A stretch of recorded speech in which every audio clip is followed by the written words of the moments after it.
They thought he was too polite for Glasgow, too clean for the filth beneath the grass, too measured for a city built on noise. But Sandy Jardine didn't need noise. He needed space and silence, and a reason to close both. He crossed the line at Ibrox in 1966.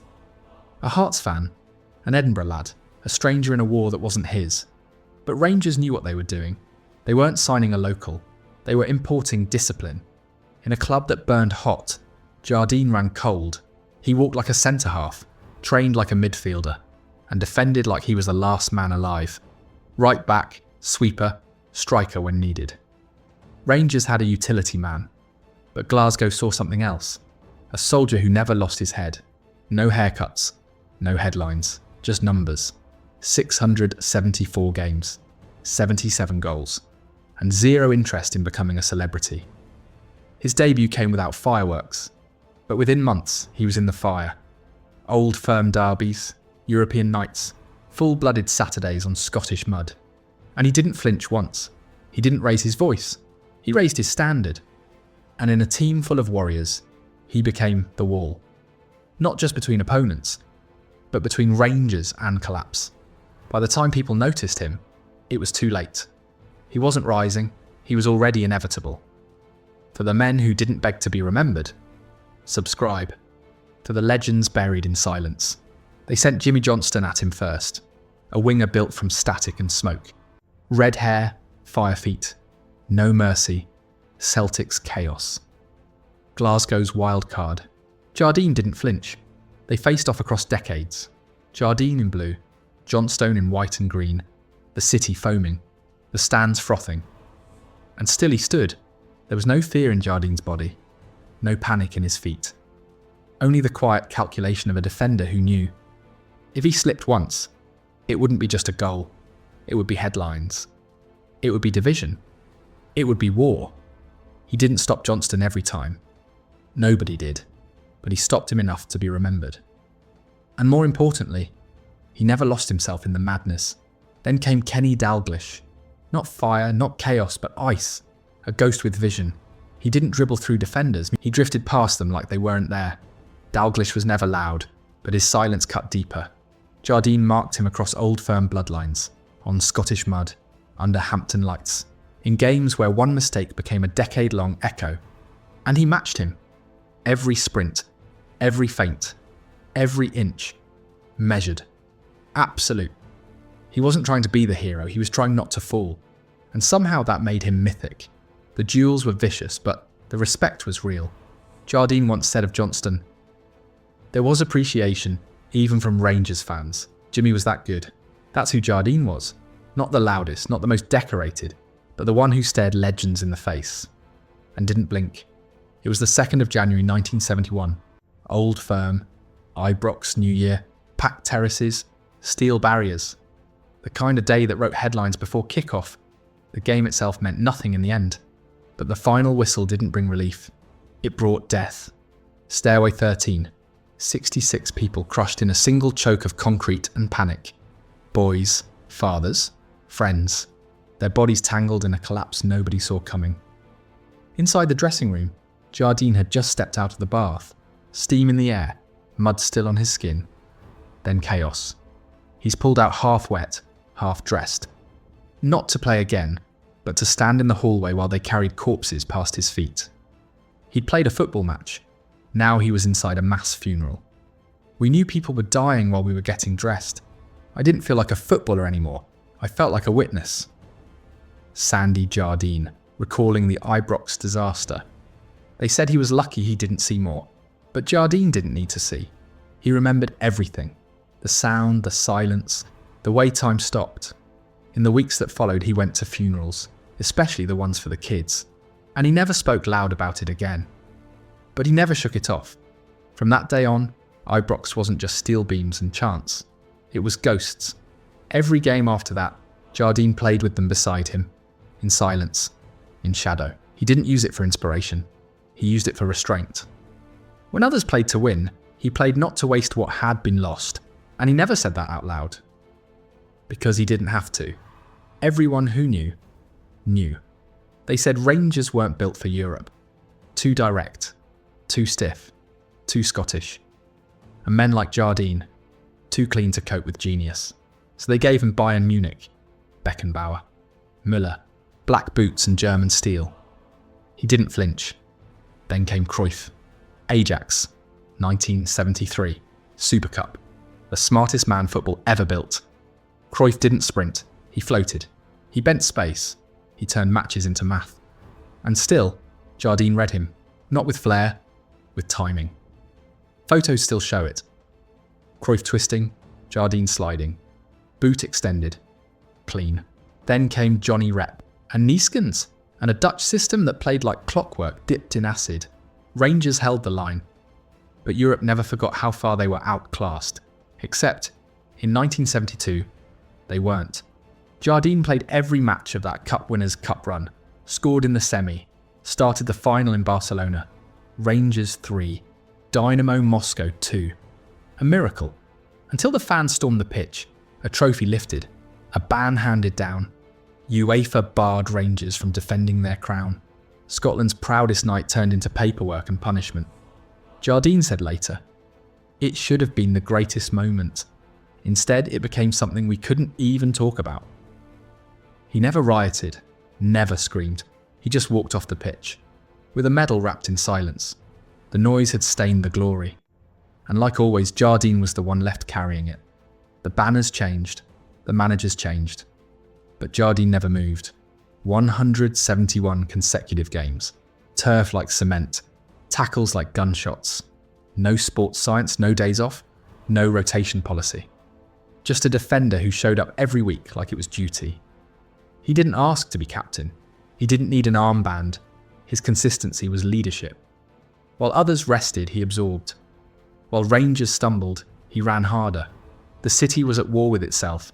Sectarian noise in the stands, division in the streets, and pressure in every inch of Ibrox. And still, Jardine was Rangers. He wasn't there to talk. He was there to clean up. Tackles, clearances, and the kind of discipline Glasgow couldn't explain but desperately needed. He faced Johnstone again. Dalglish again. Every duel like a rerun of the same fight. Chaos on one wing, silence on the other. And then came Brazil. 1974 World Cup. Jardine in Scotland's backline against the reigning champions. Jairzinho, Rivellino, Leivinha. It ended 0-0, but they didn't humiliate Scotland. Because Jardine wouldn't allow it. That match was different. Not domestic poison. Global fire. And Jardine still came out clean. But it cost him. The ankles, the back, the knees. He didn't complain. He played. And played. And played. Until the noise around him changed again, this time from footballers and fans to doctors. He gave Rangers 16 years, 674 games, 2 trebles, 1 European crown, no tantrums, no demands. Just a standard no one else could match. And then he was told to go. John Cruyff, teammate, captain, friend, was now the manager. The man who once shared a backline with him now had to decide who stayed and who didn't. Rangers were slipping. The squad was ageing. And Jardine was 33. Still elegant. Still fit. But no longer the future. Greg called him in. No drama, no scandal. He offered Jardine a free transfer. Said it was the right thing. Said he deserved to keep playing. Jardine took it, because loyalty never meant staying where you weren't needed. He left Ibrox with a handshake. No parade. He just packed his boots and walked quietly toward the only other club he'd ever truly loved. Hearts. He'd grown up watching them. Now he was about to bleed for them. But beneath that quiet exit there was pain. He never said it. But he'd spent his prime carrying a club through wars, old firm fire, European shame, national pressure. And when the weight became inconvenient, they let him go for nothing. Still, he didn't complain. He just started again. Not as a hero, not as a legend. As a man who could still do the job. He didn't come to Hearts to retire. He came to fix something. And he almost did. They were mid-table. Forgotten. A club with dust in its lungs. But with Jardine at sweeper and Alex McDonald beside him, they started to rise. No headlines. No hype. Just structure, grit, belief. 1985 to 86. Hearts were 2 points clear at the top on the final day. One game left. A draw would win the league, the first title since 1960. They faced Dundee and lost. 2 goals in the final 7 minutes, both scored by a man called Albert Kidd. A name Hearts fans still can't say without closing their eyes. Celtic. Behind on goal difference, thrashed St Mirren 5-0 and snatched the title from under their boots. Hearts were broken, but Jardine wasn't finished. 1 week later they played the Scottish Cup final. Aberdeen. 3 goals, 3 wounds, 2 trophies. Both gone, 7 days apart. And yet, at 37 years old, Sandy Jardine was named Scotland's Player of the Year. Because while everything around him collapsed, he didn't. But then came the real cut. Wallace Mercer, the club's owner, ended the joint manager experiment. He kept MacDonald and removed Jardine. No statement, no press war, just silence. A Hearts fan as a boy, a Hearts leader as a man. And still, he was shown the door. No fight, no noise, just another exit from another club he gave everything to. By 2012, he should have been done. He should have been at home, retired, honoured, quiet. But Rangers collapsed, and Sandy Jardine went to war one last time. The club he'd given everything to was in administration. Headlines, hearings, point deductions, transfer bans, boardroom vultures circling. And while others argued in print, Jardine stood up in person. He became the face of the Rangers Fans Fighting Fund. He spoke to crowds. He led a march to Hampton. Thousands behind him. The suit crisp, the eyes sharp. He handed a letter to the SFA and gave a message to the clubs who turned their backs. Rangers fans will remember who kicked us while we were down. The media called it posturing. Some called it blackmail. Hibernian supporters called it vindictive threats. But Jardine didn't backtrack. He wasn't asking for understanding. He was demanding respect. While other ex-legends wrote columns, he was in the street, ill, tired and still marching. He warned that Rangers fans would boycott clubs, pressure sponsors, track voting records. He wasn't bluffing. He never bluffed. But beneath the fire, something darker had already begun. He hadn't told the public yet, but cancer was there, whispering under his ribs while he held the mic. He was fighting on 2 fronts. One against football suits and one inside his own blood. And still, he didn't step aside. Because Rangers were burning. And when the fire came, Jardine didn't flinch. When the noise finally stopped, the numbers told the truth. No one ever sold properly.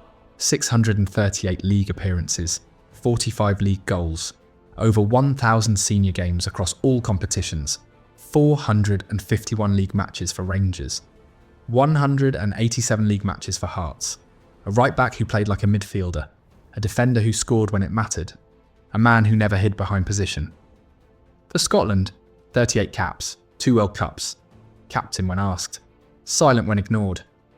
And still when it ended, there was no parade. Rangers let him leave for nothing. A free transfer, a handshake, no testimonial demanded, no fight picked. He had carried them through Europe, through old firm wars, through the ghosts of Ibrox. And when age made him inconvenient, he walked out the side door. At Hearts, it happened again. He rebuilt them, led them, dragged them to the edge of a title. Lost it in the final minutes of a season. Lost the cup a week later. Named Player of the Year at 37. Then removed, silently, by an owner who chose comfort over loyalty. That was the pattern. Do the job. Carry the weight. Get discarded when the bill arrives. Off the pitch, he never fell apart. At home, he was a husband to Shona, a father to Stephen and Nicola, later a grandfather. No scandals, no chaos. Just the same discipline he lived by in football. Then came cancer. He didn't announce it with speeches, didn't ask for sympathy. He fought it the same way he played, quietly, privately, without complaint. On 24th April 2014, Sandy Jardine died at 65. No drama, no noise. And only then did football finally do something right. They didn't give him a statue, they didn't rename a lounge, they renamed a stand. Concrete, steel, permanent. The Sandy Jardine stand. Because when everything else is stripped away, records fade, medals tarnish, clubs forget. Only foundations remain, and Jardine was always a foundation. For the men who didn't beg to be remembered, subscribe. For the legends buried in silence,